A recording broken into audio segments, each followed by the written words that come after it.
¿Qué pasaba en México en la economía entre 1917 y 1970? Yo soy Historiker y acompáñenme a descubrir esto.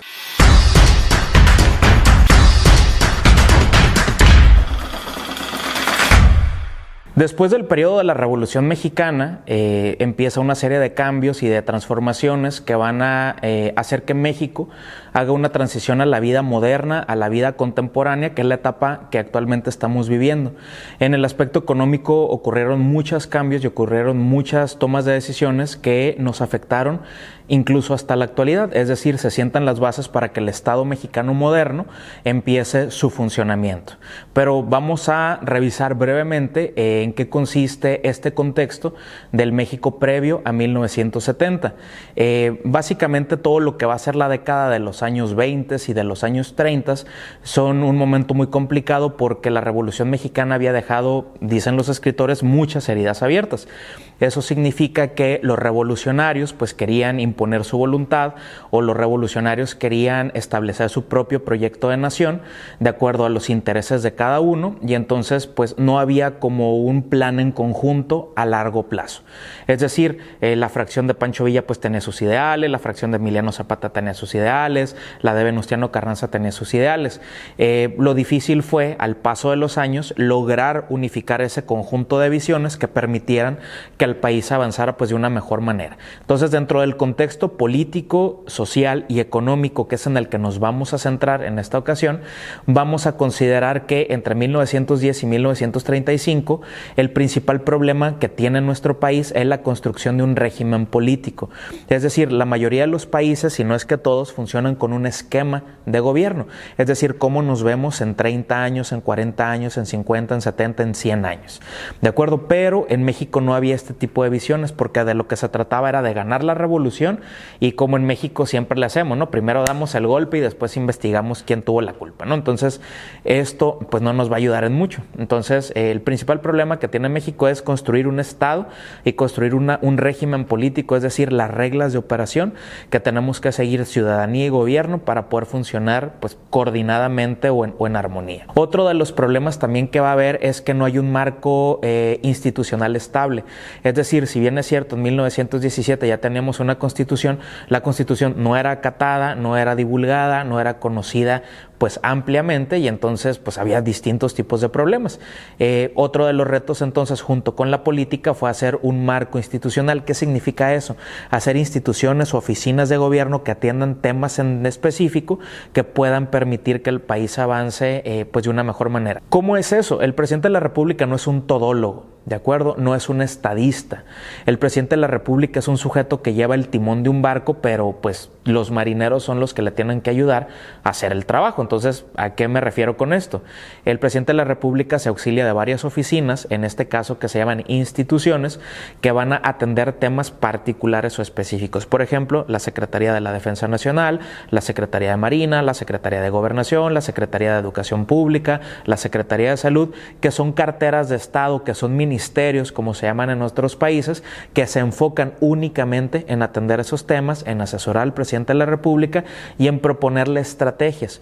Una estrategia que lleva a cabo el gobierno para beneficio de los ciudadanos se llama política pública, y las políticas públicas deben de estar contenidas en un documento que permita ver la revisión, el análisis y el seguimiento, cosa que ha ocurrido en nuestro país particularmente hará cosa de unos 30 o 40 años. En el pasado tal vez estaba el documento, pero no había seguimiento oportuno, y entonces pues eso dificultaba ver cuáles eran nuestros campos de oportunidad o de mejora.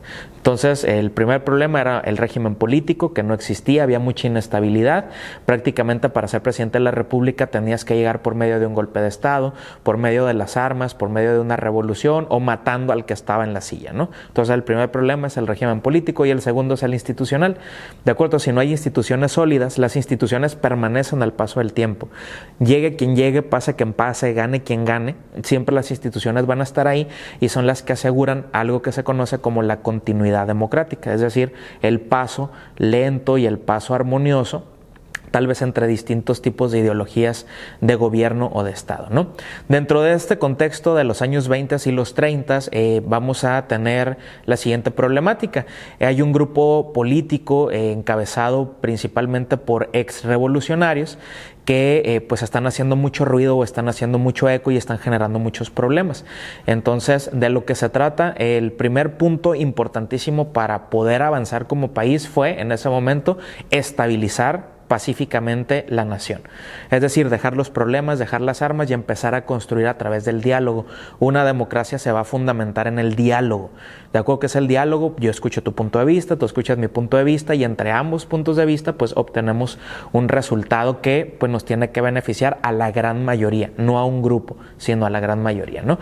Esto de la construcción o del desafío, por ejemplo, de la pacificación del país va a pasar por un largo periodo.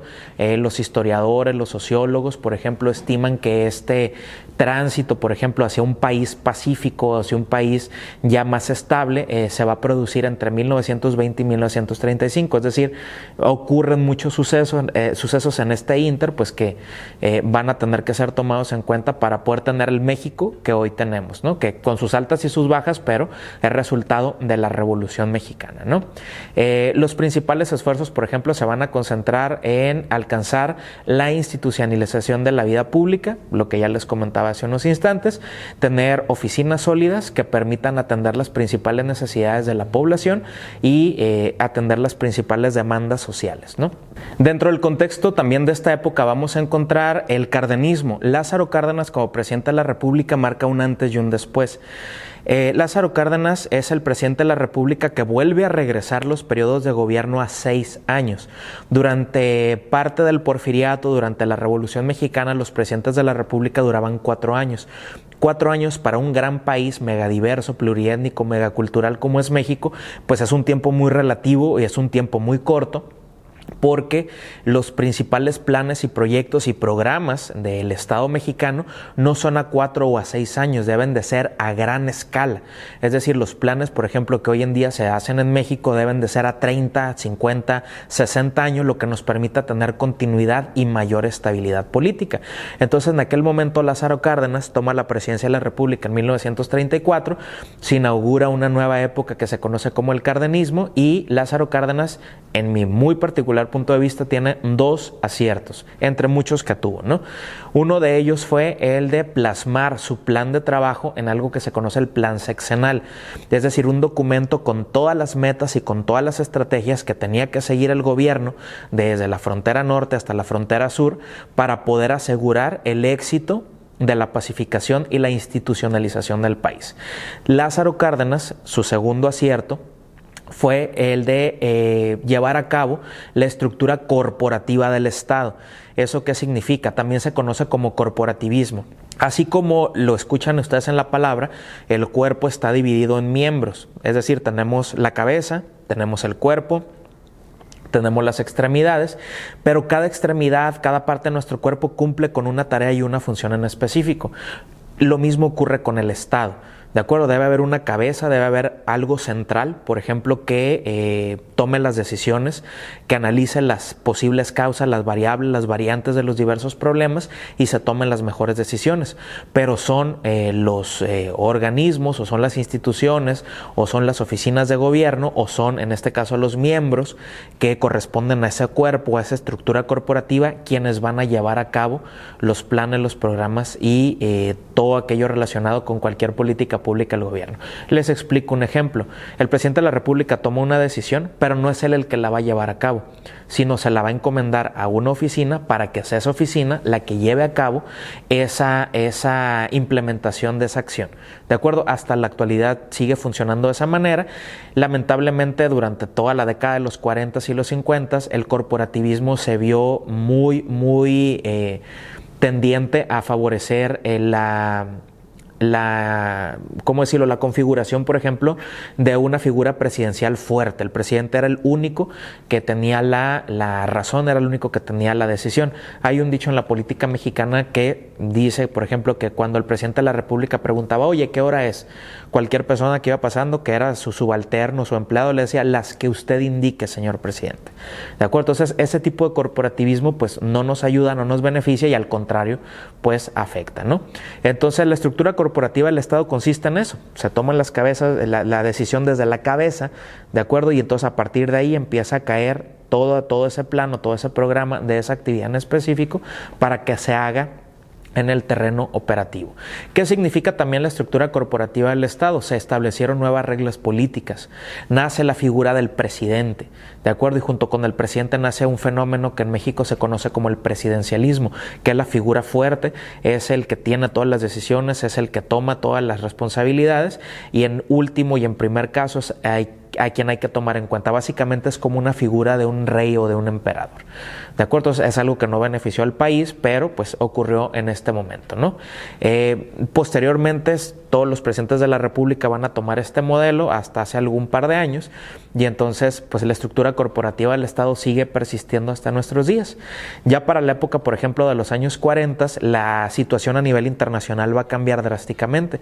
En 1939 inicia la Segunda Guerra Mundial, Hitler decide invadir Polonia, inicia un conflicto armado donde se va a enfrentar casi la totalidad de los países alrededor del mundo y entonces México pues se mira en un primer momento como un país neutral, pero va a tener que apoyar a los Estados Unidos a raíz de un problema que hubo con unos buques petroleros. Entonces México ingresa al conflicto no solo con el Escuadrón 201, sino que entra también con mano de obra, entra con industria y entonces nace otro fenómeno en México que se conoce como la industrialización. ¿De acuerdo? Entonces, gracias a la industrialización hay un crecimiento acelerado del país. Los Estados Unidos entran al conflicto armado y la gran mayoría de la mano de obra estadounidense es enviada a Europa al frente de batalla a combatir.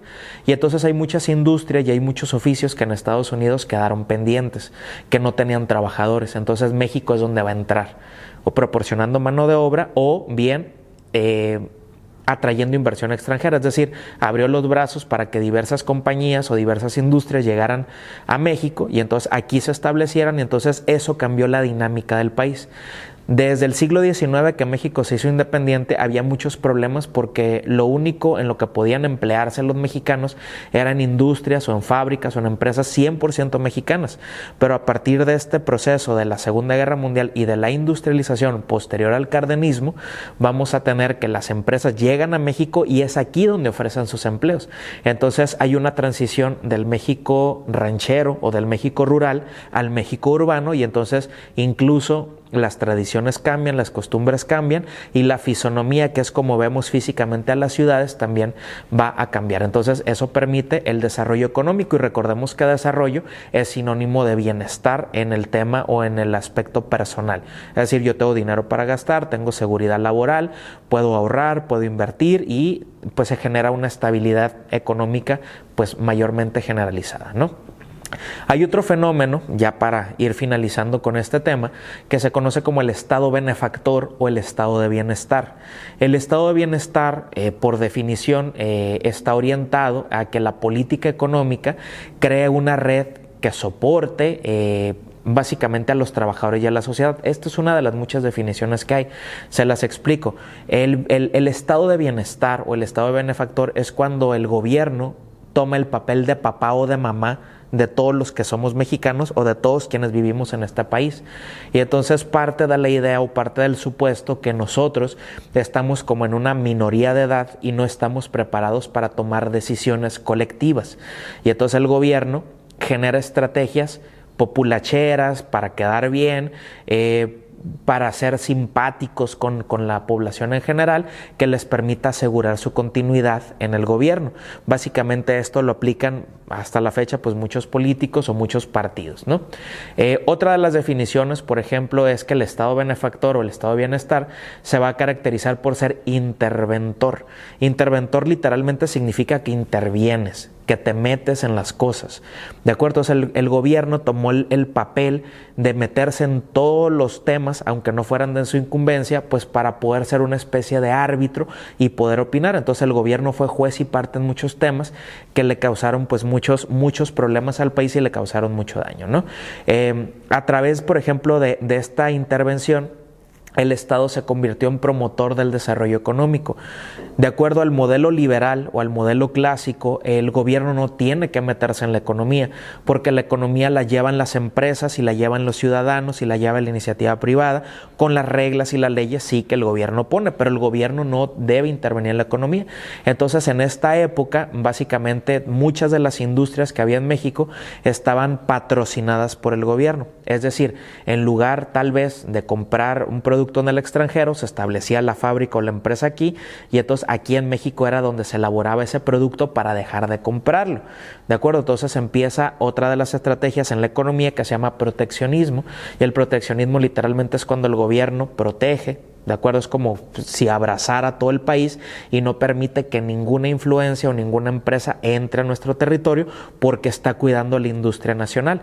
No solo ocurre en México, sino dentro del contexto de la Segunda Guerra Mundial fue una frecuente que ocurrió en distintos países alrededor del mundo y que México replicó. Si me preguntaran, por ejemplo, si esta actividad fuera bien vista hoy en día, yo les pudiera decir que no, porque cada situación debe adaptarse a su contexto, y el contexto que vive nuestro país y que vive el mundo en estos momentos de neoliberalismo, de libre mercado, no acepta este tipo de estrategias o este tipo de herramientas.